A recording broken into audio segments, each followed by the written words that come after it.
Ed Sheeran once announced on social media that he was taking a year off, with his accounts then going dark. After a year had passed, he posted a simple blue square with no explanation, causing fans to speculate what it meant. After 19 more days of silence, he posted a video announcing that a new single would be coming, along with teaser images to keep fans engaged. When the release date arrived, he dropped not one but two songs, which immediately went to number 1 and number 2. This calculated plan to build anticipation for the release of his album Divide is an example of modern music marketing. In this lesson, you will learn some basic music marketing concepts, including why the marketing strategies for music and music-related products can be different from the marketing strategies used for other products. Marketing, at its core, revolves around the questions of what the product is, who needs it, and how do we let them know about it. More specifically, it's finding ways to get a product noticed by a target market, which then leads them to take a desired action. For most products, standard marketing strategies are then implemented to address these questions. But for artists or music-related products, these standard marketing strategies simply may not work.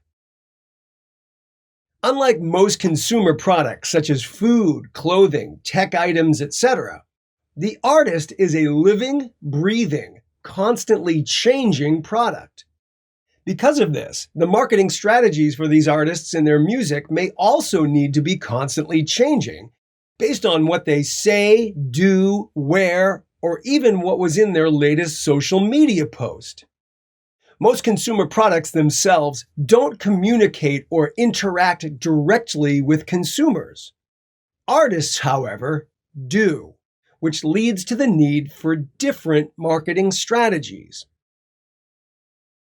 Music marketing has changed over the years, but is one of the most effective ways for an artist to reach their desired level of success. If you go back just 20 years, the story would be different, and you would find that the most effective way to create success for an artist at that time was radio promotion to get commercial airplay, because that was the most effective way to reach the target market. Record companies would then create marketing plans around that radio airplay. In effect, we used to say that promotion ran the company, and that it was primarily getting radio airplay that resulted in how the rest of the company would follow. But in the last 20 years, things have changed drastically, and now marketing leads the way because it's the most effective way to reach fans, known as the target market. Generally, marketing strategies, methods, and tools are used to create the marketing mix, along with the 4 P's of marketing: product, price, place, and promotion. For most consumer products, this makes sense. The product is whatever you're trying to sell. The price is what you decide people are willing to pay for that product. The place is where they can see and get that product. And promotion is how you let them know about the product and its availability. But when we market music itself, not all those P's may be as relevant. For instance, since over 80% of all music consumption in the US is taking place on music streaming services like Spotify or Apple Music, consumers are already paying a monthly subscription fee for access. Therefore, the price is something we have no control over since it's decided by the streaming services themselves.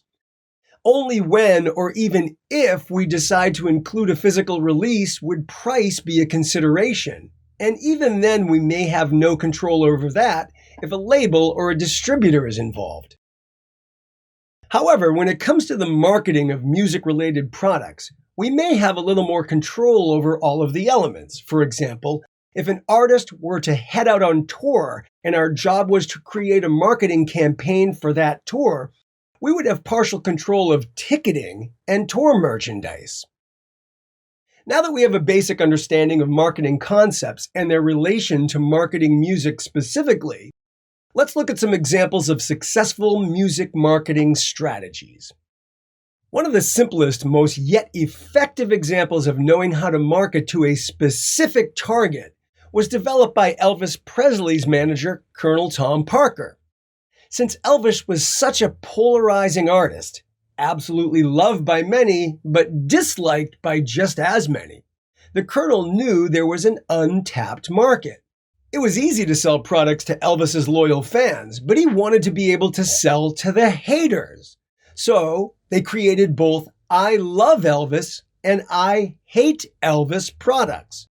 Those who loved Elvis passionately wanted to show they loved him, and those who hated him wanted to show that as well. The result was that shirts, buttons, and other products displaying people's dislike for Elvis sold almost as well as the others. An example of an artist that really knew how to tap into their fans is the rock band Kiss. They were one of the first artists to include order forms for merchandise, fan club membership, and other exclusive products inside the albums themselves. It was an easy and incredibly effective way to direct market to fans to entice them to buy additional products. Aside from the artist creating the music, marketing can be the most important process to help an artist succeed. By having a marketing plan that incorporates both traditional and non-traditional strategies, an artist will have a distinct advantage. And since music is a product unlike most others, with the artist having the ability to connect and communicate directly with their target market, music marketing is not your standard marketing.